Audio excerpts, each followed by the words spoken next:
Les indépendants du patrimoine.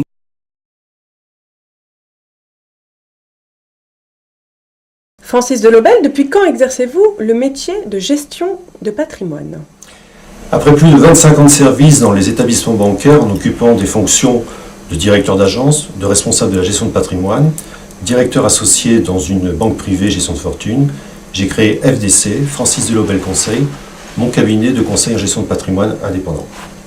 Fort de cette expérience, ne dépendant plus d'aucun établissement financier ou de compagnie d'assurance, je suis plus proche de ma clientèle et je possède une totale autonomie de décision dans les choix de stratégie patrimoniale. Quelle est votre valeur ajoutée ?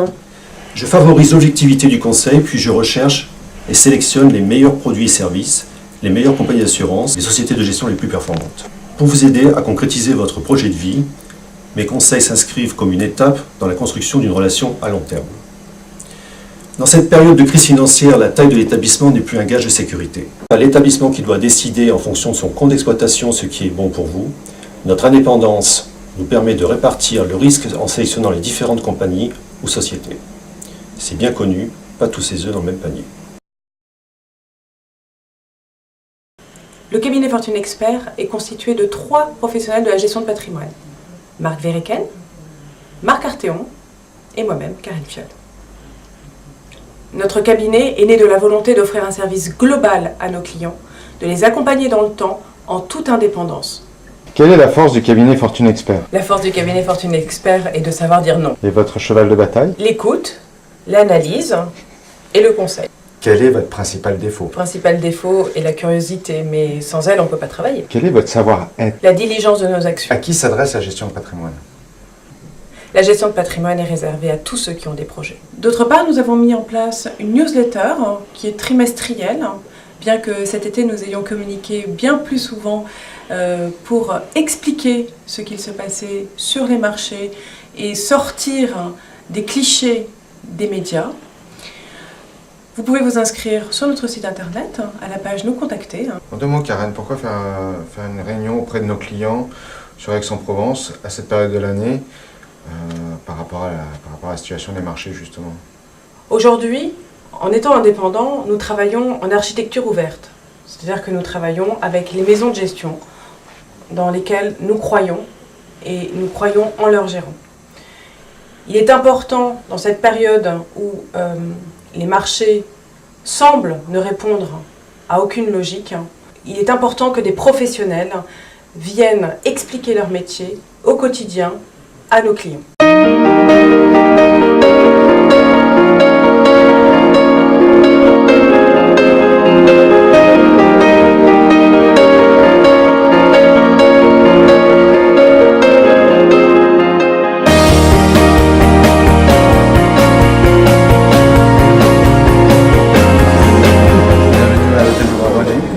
Pour la conférence Fortune Expert FDC.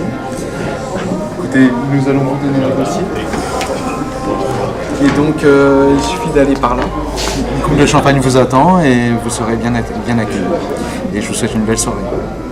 Qui dit grande récession, eh bien, ce ratio donc, de dette sur PIB est passé à faire remonter d'environ 30% pour atteindre grosso modo 100% pour la plupart des pays concernés. Aujourd'hui, eh bien, nous vivons bien finalement un excès de dette qui malheureusement était certainement une des rares options qui était à la disposition des États pour lutter contre la récession de 2008. Alors je peux m'étendre encore un petit peu là-dessus, mais je vais laisser la parole à mes confrères. Ils sont absolument affreux, et aujourd'hui encore dans des proportions bien moindres que ce que nous avons eu en 2000. Mais durant les 2 périodes. Ceci dit, aujourd'hui, et c'est une grande différence, c'est que c'est une crise de la dette des États, alors que la crise a démarré avec une crise de la dette du secteur privé, comme tu l'as dit. Donc ça, je crois que c'est une différence majeure. La patate chaude, elle est passée du secteur privé aux États. Deuxième différence majeure, à mon avis, c'est qu'aujourd'hui, les politiques économiques conduites de part et d'autre de l'Atlantique pour essayer de la résoudre sont totalement opposées. Pour faire court, aux États-Unis, c'est la fuite en avant. C'est-à-dire qu'on fait tourner la planche à billets, on crée de la monnaie à tour de bras pour essayer de résoudre la crise. Et c'est un peu comme si on avait mis des spotlights, si vous voulez, sur quelque chose que l'on constatait. Ce changement de monde demande du temps. L'exemple des banques, effectivement, nous sommes en train de passer du monde ultra-financiarisé, qui était donc précédent à la crise, qui a d'ailleurs un petit peu continué après la crise, quand on a injecté des milliards dans l'économie et dans le sauvetage du système bancaire. On est allé dans les mêmes égarements, et aujourd'hui, une orientation un peu plus drastique en Europe. On va revenir, je dirais, à un libéralisme un petit peu plus classique. Je rappelle que le libéralisme n'a pas de contre-pouvoir, il n'y a pas d'autre modèle économique qui puisse se substituer à lui. Ce libéralisme économique a besoin de se réinventer, et peut-être qu'en se réinventant, il revient tout simplement à ses bases, et la base principale, c'est la valeur de l'homme à l'intérieur de l'économie mondiale. Fabien. La chose la plus facile, c'est de terminer, bien sûr. Donc je vais répéter tout ce qui a été dit. Entièrement d'accord avec tout ce qui va être énoncé, ce qu'il faut vraiment retenir, c'est que la différence par rapport à l'ancienne crise passée de 2008, c'est qu'aujourd'hui, il ne faut pas compter sur les États pour pouvoir donner de l'accélérateur à nouveau à l'économie. Les États, c'est ce qui va être dit, on a découvert qu'ils étaient réellement endettés. Et ce que l'on peut espérer, parce qu'il ne faut vraiment pas regarder le côté totalement négatif de la chose, c'est que on parle que les banques vont retrouver un système normal, vont refaire leur marché globalement, faire leur métier de banquier, arrêter de faire éventuellement de la surenchère sur des produits que tout le monde a du mal à comprendre, ou proposer, comme on a pu voir avec cette établissement bancaire, des emprunts qui sont difficilement remboursables ensuite. Eh bien, les États vont se retrouver une manière de gérer un peu plus efficace, et du moins c'est ce que l'on peut espérer. Et on est tous en attente, on en parlera très certainement tout à l'heure, de ce qui se passera le week-end prochain, où normalement il devrait être pris des décisions d'une plus grande sagesse, on va dire, dans la gouvernance des États, parce que ce qui va réellement changer, on va dire, le visage de l'Europe, c'est que ce n'est pas forcément les marchés qui ont dicté ça, mais on s'en est enfin aperçu, c'est qu'on ne peut plus vivre au-dessus de nos moyens éternellement. Et ça, c'est le vrai changement par rapport à 2008. Jusqu'en 2008, on pouvait supposer que l'on pouvait continuer à s'endetter. Aujourd'hui, on a la certitude que si on veut que le système perdure, eh bien, il faut qu'à la fois nous, ménages, consommateurs, nous fassions attention, mais que de l'autre côté, les États aussi fassent attention. Ce que vient de raconter Eric met en évidence ce qu'a dit Marc, c'est ce que j'appelle la quadrature du cercle, c'est-à-dire effectivement de réduire les déficits tout en nous tenant un minimum de croissance économique. Alors il y a des solutions, mais qui seront des solutions peut-être envisagées plus tard, ou dont on vous parlera plus tard dans la soirée. Voilà, donc ça c'était pour l'Europe, mais le reste du monde. Comment je dirais, ça va aux États-Unis, en Chine, au Brésil? Alors j'ai posé la question, donc encore une fois, par hasard à Muriel. Ensuite, Anna. C'est bien, je Marc avait l'air content d'intervenir en deuxième. Alors, aux États-Unis, les États-Unis, c'était la deuxième grande inquiétude de cet été. Quand tout à coup, de nos plages respectives, nous avons tous regardé les marchés, catastrophe. Alors, on s'inquiétait également, on s'inquiétait pour l'Europe, mais on s'inquiétait également pour les États-Unis, pour un éventuel retour en récession des États-Unis. Alors, depuis, on a eu un peu plus d'informations sur cette zone avec des données intéressantes. Et cette inquiétude-là, qui demeure malheureusement encore, s'est quand même un petit peu éloignée, un petit peu estompée. On a notamment eu des signes assez intéressants du côté du marché de l'immobilier. Et c'est complètement clé, c'est une donnée très importante pour cette économie américaine. Alors il y a un phénomène, je ne sais pas si vous en êtes conscient, qui est très important aux États-Unis. La mobilité aux États-Unis est quelque chose de complet, est un facteur absolument les pays émergents vont peut-être en profiter. Si, donc, pour compléter, c'est vrai que pour vivre aux États-Unis, c'est un pays que l'on disait totalement moribond, qui devait absolument plus se relever de la crise. On s'aperçoit qu'elle a plutôt pas si mal traversé que ça. On voit aussi, c'est vrai, c'est que le secteur de l'immobilier est un secteur clé. Le fait que ça se répare doucement mais sûrement va sans doute, ou du moins ce qu'on peut espérer, redonner confiance ou éviter que les consommateurs perdent de la confiance. Il faut bien comprendre, c'est que pour qu'un pays croisse durablement et réellement, il y a plusieurs moteurs. Le premier moteur, c'est l'investissement, l'autre moteur, c'est l'exportation, et le troisième moteur, on va dire que c'est la consommation des ménages. Donc consommation, ma consommation. Aux États-Unis, la consommation des ménages, c'est grossièrement 70% de la richesse de ce pays. Donc si vous avez un pays qui n'y croit plus, si vous avez une certaine morosité, c'est vrai que les entreprises vont finir par aller beaucoup moins bien. Ce qui n'est pas le cas. On l'a bien dit, les entreprises, ce qu'il faut vraiment retenir de la situation actuelle, c'est que à ce jour, je dis bien à ce jour, les entreprises ont de la trésorerie, les entreprises sont capables de faire face à des soucis bancaires, entre guillemets, des banques qui ne devraient plus prêter, elles peuvent faire face.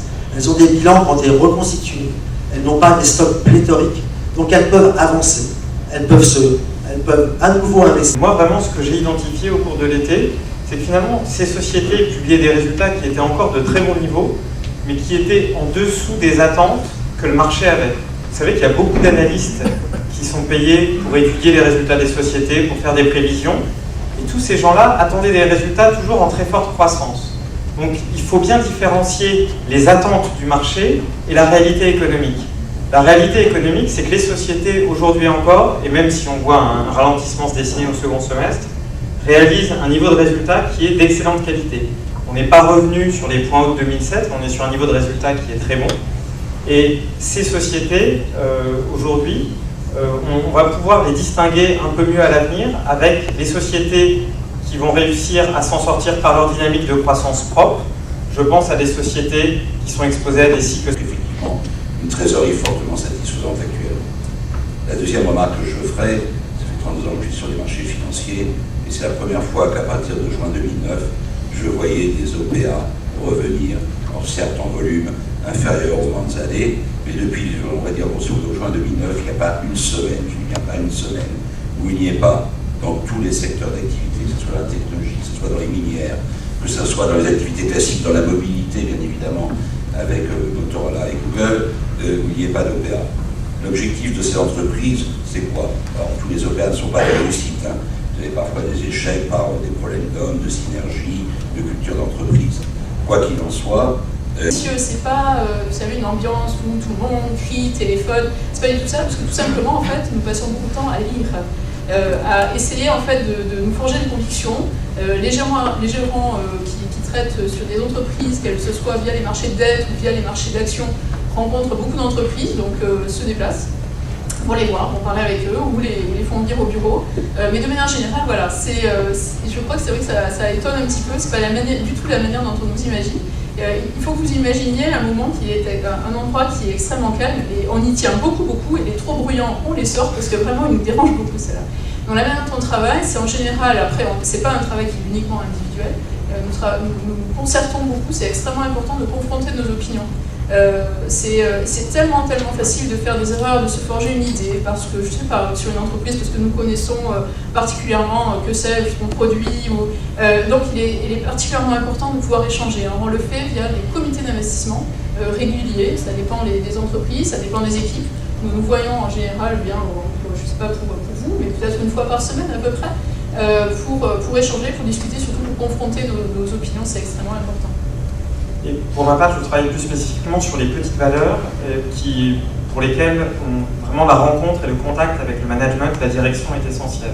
Donc moi, l'essentiel de mon temps est consacré au contact avec ces sociétés, puisque c'est assez difficile d'avoir de l'information tierce sur ce type de société. Et donc, avec mon collègue James Ogilvy, avec qui je co-gère ces fonds small caps chez Lazard, on rencontre à peu près 300 sociétés par an. Donc il est rare d'avoir une journée sans rencontre avec une société. Et je dirais que notre travail, effectivement, de façon extrêmement basique, consiste avant tout à comprendre le métier d'une société, à identifier ce qui est une bonne société d'une mauvaise société, et on va chercher ensuite à identifier quelle est la rentabilité, la création de valeur de cette société, et de la payer le moins cher possible. Donc il n'y a pas de formule mathématique magique, il n'y a pas de grand modèle très développé, c'est quelque chose de très basique qui consiste vraiment à bien appréhender le métier de chaque société, pour ensuite s'en faire une idée et être capable de le projeter à l'avenir. Et si on arrive à faire ça correctement, en mettant ensuite un prix sur cette activité de la société, de façon très classique, on va pouvoir les accompagner dans la durée. Et pour vous donner un exemple, on n'investit quasiment jamais pour une société pour une période inférieure à 1 an. Et en pratique, en portefeuille, on a conservé certaines sociétés depuis 5, 6, 7, voire 8 ans. Donc on peut accompagner ces sociétés tant qu'elles continuent à créer de la valeur. Dans mon cas précis, ce sont en général des PME familiales. Donc vous voyez qu'on est vraiment sur de l'économie réelle, de l'économie de proximité, des sociétés qui opèrent souvent à l'échelle européenne, quelquefois à l'échelle mondiale. Et on va chercher vraiment à identifier ces sociétés et pas à reproduire tout l'univers qui nous est offert, puisqu'il est extrêmement large.